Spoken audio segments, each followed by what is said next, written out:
It's our catch, guys. Nice. Here's That's good, baby. here's the thumbnail. Oh no. Oh no. People are gonna be like, that guy sucks. Like, dude, that guy doesn't catch anything. Oh! Yes. Yes. Never whitewash. All right, friend. Sick. Punch underneath. Yeah. Dude. Yeah. We're not supposed to get a fish today. Dude, hey, there's always a dumb one, bro. There's always a dumb one. Dude. What?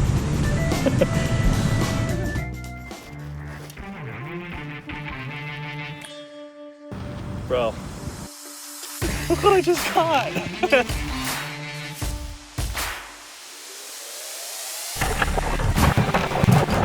Matty one, look at that. Woo. That should have been one. Whoa! That was so sick! No way! Are you serious? Are you serious? What? What? Oh my god! Dude, let's go!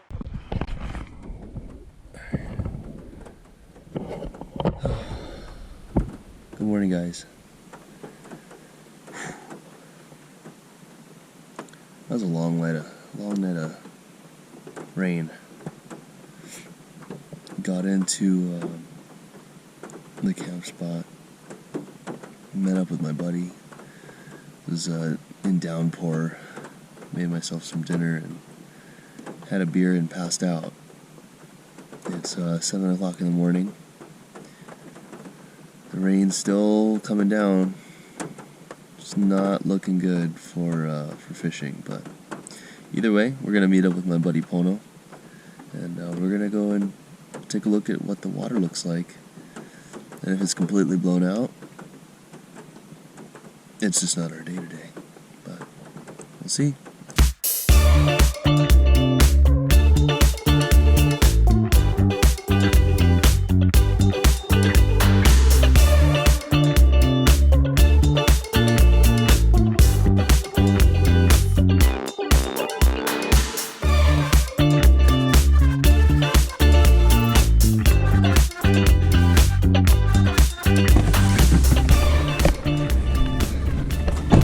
Alright guys, here we are in Oregon, somewhere, undisclosed spot.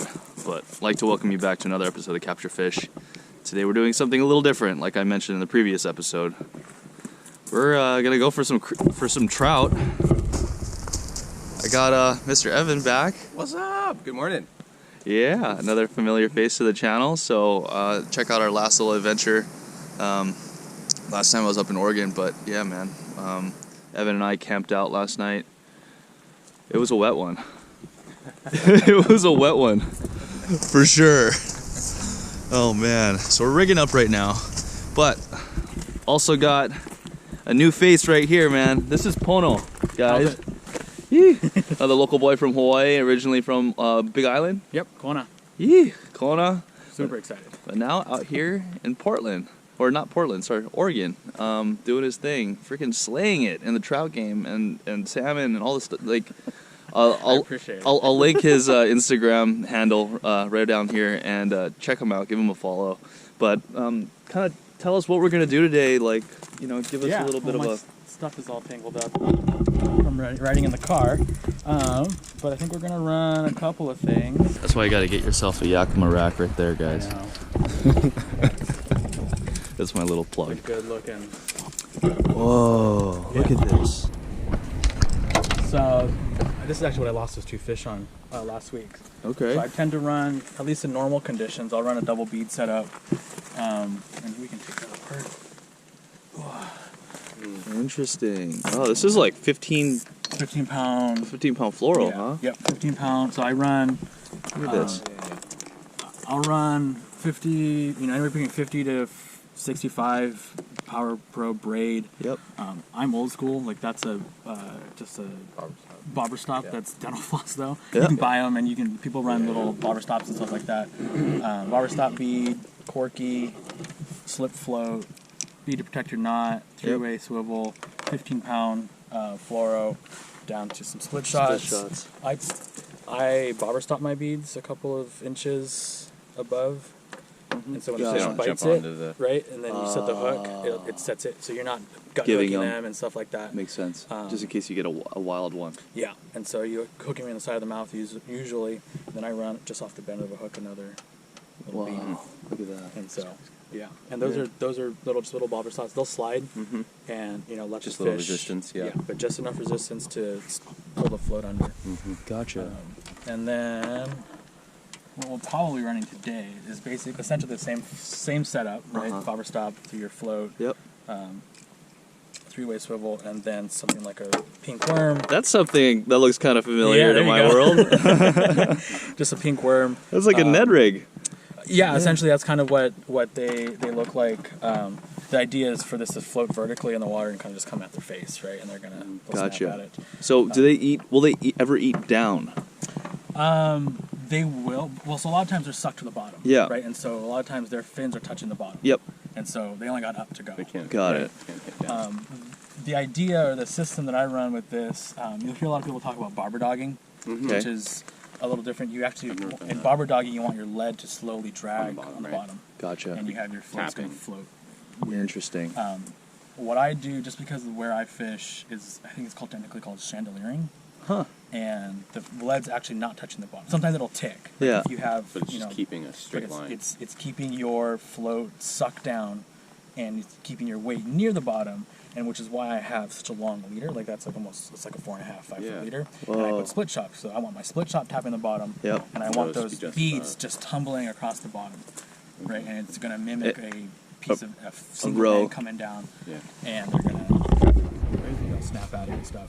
Is this a blue fox? That's a blue fox. I have a bunch of other ones and stuff like that. Man, this one's he's seen some action, huh? That one's seen some fish and probably mostly rocks though. Same thing with these. This is just like 40-pound Power Pro uni knot to like 4 or 5 feet of 15-pound fluorocarbon.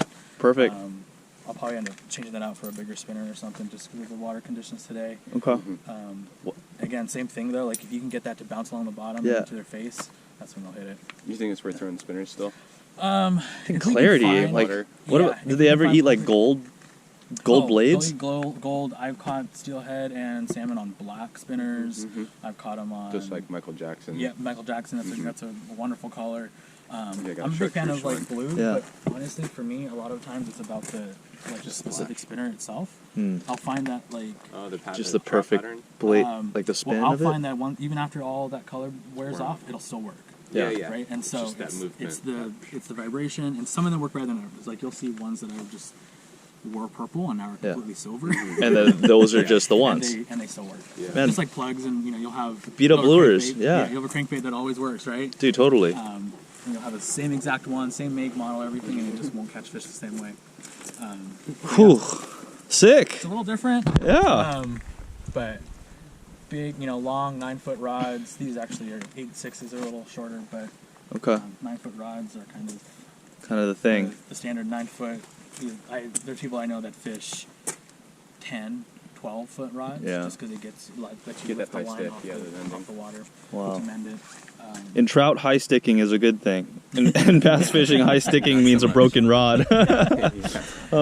So, just for everyone at home who doesn't understand our conditions right now, just kind of like what we're going into, give us a subtle breakdown. I mean, and not let's not disclose spots, but give us a subtle breakdown of what's going on with the amount of water flow and where you've normally seen it.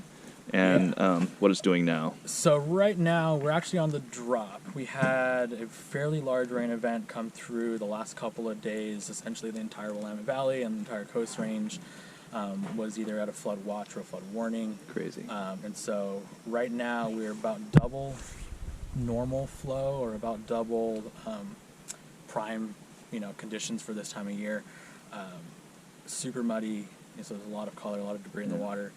So we're using kind of bigger profile baits, right? So something like this versus a small bead, a bigger spinner, things like that, plugs, just bigger baits, bigger profile, just to get into their face. Finding pocket water, finding breaks in the water, someplace where the fish are hiding, because they're gonna suck into the side and hide and try to get out of the current, because they don't want to go backwards. They Gotcha. All the way out this far. They made it this far. They're like, we don't want to turn around, They don't wanna go guys. backwards. Yeah. Gotcha. Interesting. It'll be a grind. It'll definitely be a grind today. But All right. throughout the day, it should be getting better. We're not forecasted to get a whole lot of rain today. It might take a few days, though, for it to come back into shape. Gotcha. Yeah. Well, Yeah. that's how you set expectations, guys. It's always good Moderate expectations. to moderate and set your expectations low, and so you're always surprised when something happens on a day like today. But either way, we're gonna get after it. I'm gonna throw a bunch of bass gear. and just so something different. yeah, something different. I'm gonna rig up a drop shot with like a really short leader, and then I'm gonna rig up probably a crankbait and then a spinnerbait. Why not? All right, let's go.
First cast.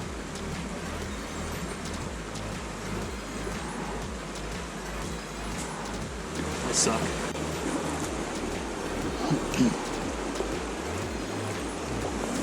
Oh, I think I just came up with some tackle. I see a bead rig. Oh, in the tree right there? Yeah. Make sure all my pockets are zipped up.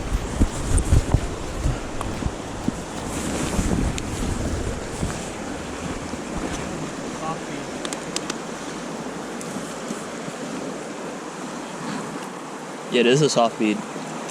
Booyah. The perks of a high water flow. Did you see my worm on the other side? Oh, there we go.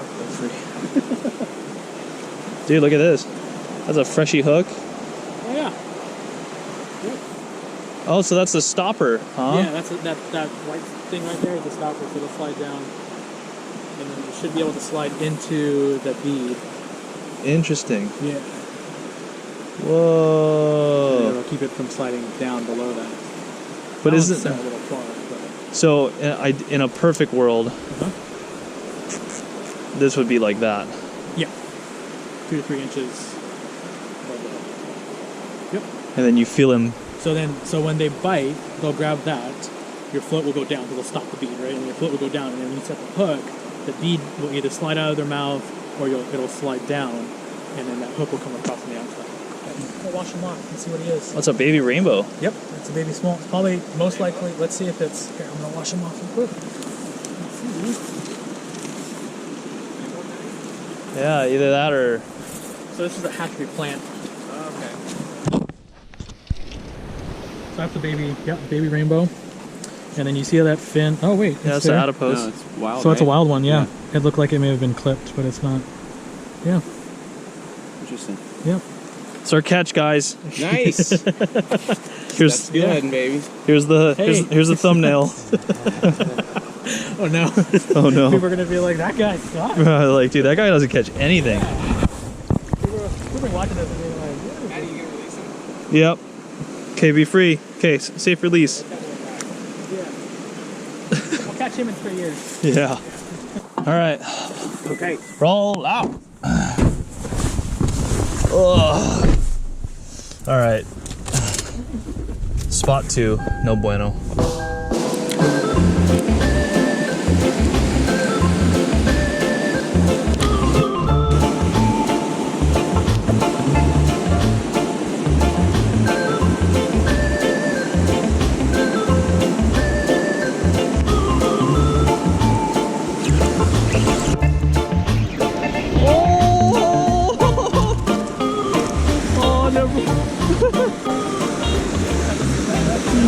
Yes. Yes. Never whitewash. Oh, it's a hatchery fish too. Yeah, that's a little smoke going down. Yeah. Wow, nice one. Sick. Nose up. That's so cool. Sorry, buddy. All right, friend. Sick.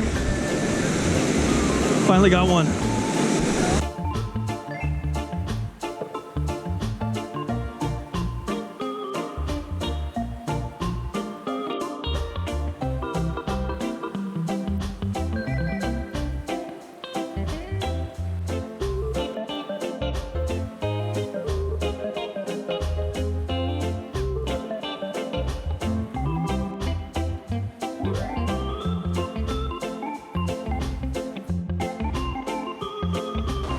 So I think this is just regular dental floss, and do a loop, and then just do a bunch of wraps. And it's like as much wraps as you can get, as fat as you can get it. I'm just gonna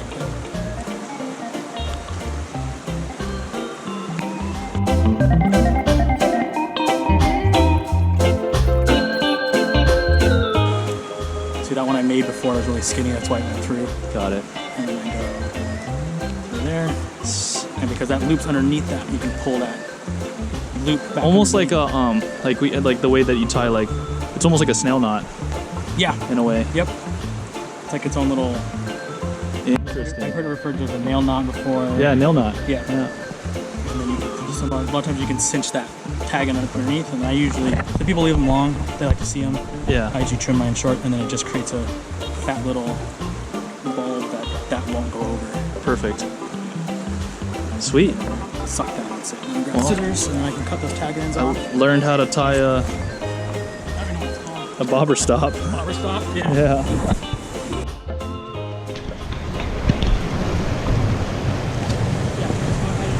Pono's hooked on. Oh, that's a nice one. I'm gonna put it to you. I'm gonna slide it into the net, okay? No, don't chase it. Come from the head. From the head? Yeah, from the head. Slide underneath. You! Yeah. Dude, yeah. Dude, that is awesome. Nice fish. Dude, that is awesome. Pono, showing us how it's done, bruh. I got it. Dude, success. Hey, we got ourselves an episode now, boys. Okay, I'm gonna walk up the bit. Yep. Oh my gosh. Let's actually go up. Yeah. Dude. Dude, that was epic. I know, What look that at is? this, I saw it. All that seals. Really? Yeah. Is that it's a hatchery fish? Hatchery fish, no adiples. Yeah, dude. Dude. Hatchery fish. Nice That's little it. pan. We're Bro. not supposed to get a fish today. Dude, hey, there's always a dumb one, bro. There's always a dumb one. Dude. So you can tell this fish, 10. all of this, that's all sea lion scars. That's sea lion bites. Wow. Yeah. This one's been in the river for a little bit. It's a hen. Yeah. It's a female. She's spitting eggs already. Oh, wow. But yeah. Bro. Let me Beautiful let me go fish. bonk this one. That's a big one. It's a decent sized fish. You a knife? I'm gonna bonk it real quick. Okay, cool. Just With a net.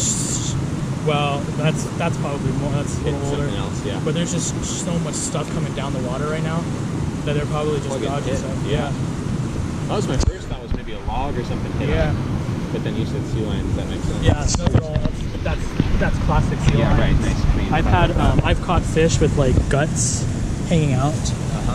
Oh, really? Partially Yeah. eviscerated. Beautiful. Dude, hold that thing up one more time. Amazing. That's so cool, man. Dude. What? Dude, that's awesome. That's our thumbnail. Yep. 10 pounds? 8? 6 to 8 maybe? Yeah. I'm horrible at guessing though. I have a I am small too. scale. Let me feel him. Yeah. 7. Yeah. I think it's a little over 6, but. All right, guys. Throwing a tree for the weight on this thing. Oh, here. Zeroed out. Zeroed out.